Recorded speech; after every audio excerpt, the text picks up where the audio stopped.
First করবো আমরা, এবার সবাই বেরিয়ে পড়বো। আর এখানে সবাই একটু রেডি করে নিচ্ছে সমস্ত কিছু। এই আমাদের হোটেল ছিল বেশ ভালো, বেশ সুন্দর আর বেশ আরামে ছিলাম। আমরা এসি রুম পাইনি, বুক করেছিলাম মানে ফোন করে, তো ওনারা বলেছিলেন হবে না, ওই জন্য আমাদেরকে বাধ্য এটাই নিতে হয়েছিল। যেহেতু সময় কম ছিল, আমরা দুদিনের মাথায় ঠিক করেছিলাম দীঘা আসবো। এখানেই যে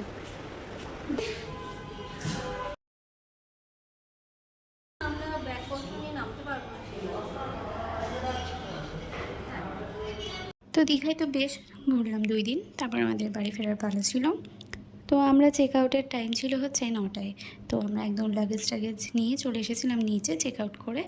আমরা এখানে খেয়ে নিয়েছিলাম ব্রেকফাস্টে নুডলস, তারপর চলে গিয়েছিলাম স্টেশনে। আর ভিড় সেই লেভেলের, ভাগ্যিস আমরা রিজার্ভেশন করে গিয়েছিলাম, নইলে কী যে হতো, জেনারেলে চাপলে অবস্থাই খারাপ হয়ে যেত। তো এখানে দাঁড়িয়েছিলাম, ট্রেনে চলে এসেছিলো, ট্রেনে চেপে উঠে খেয়ে নিয়েছিলাম ঝালমুড়ি, তারপরে চা খেয়েছিলাম, তারপর খেয়েছিলাম একটু পেপসি।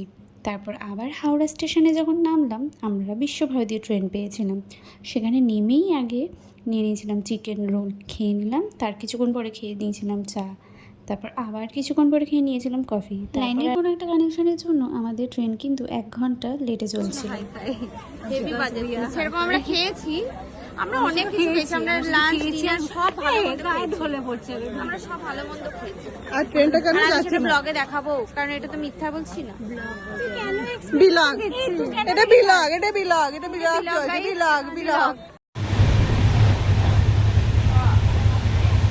बस आज के लिए इतना ही। अब 2-3 दिन बाद या 2-3 महीने बाद मिलते हैं। ठीक है गाइस,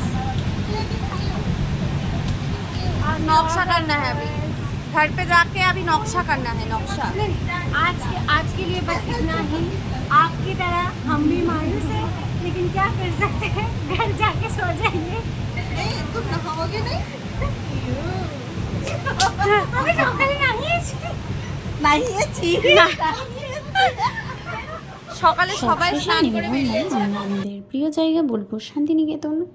তো একটাই কথা বলবো সবশেষে যে দেখো, ফ্যামিলির সাথে তো মজা হয়, কিন্তু বন্ধু বান্ধবদের সাথে মজা করার ব্যাপারটাই আলাদা। সে তুমি যতই বয়ফ্রেন্ডের সাথে ঘোরো না কেন, বন্ধুদের মতো আনন্দ কিন্তু কোথাও হবে না। এটা আমি 100 বার বলবো, আর এটা আমি অ্যাগ্রি করি। অবশ্যই বয়ফ্রেন্ডের সাথে যাবে বা ফ্যামিলির সাথে যাবে, কিন্তু সেই মজাটা একমাত্র বন্ধুরাই দিতে পারবে। রাগ, মান অভিমান, ঝগড়া তো অনেক কিছু চলতেই থাকবে। এইভাবেই আমরা একটা ট্রিপ সবাই মিলে কিন্তু খুব এনজয় করেছি।